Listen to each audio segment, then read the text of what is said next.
বেকার থেকে সকার হলেন, আপনার সামাজিক দায়িত্ব বাড়ল।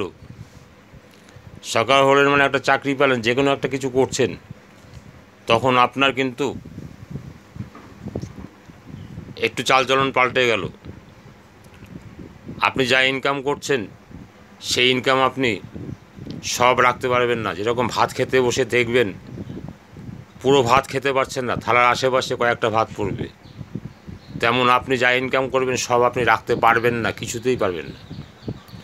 কেননা সেলুনে আপনার পয়সা নিয়ে নেবে, ডাক্তার কিছুটা নিয়ে নেবে, স্ট্যাটাস দেখানোর জন্য বাইকের তেল কিনবেন, সেই তেল কিছুটা নেবে। এই যে সমাজের লোকগুলো বসে আছে দোকান খুলে, পসরা খুলে, এদেরকে আপনার দিয়ে চলতে হবে। লাস্টে দেখবেন কিছুই নেই, আবার মাসের মাইনার জন্য অপেক্ষা করতে হবে। এইভাবেই আমাদের জীবন, এটাকেই মেনে নিতে হবে, এইভাবেই আমরা চলছি।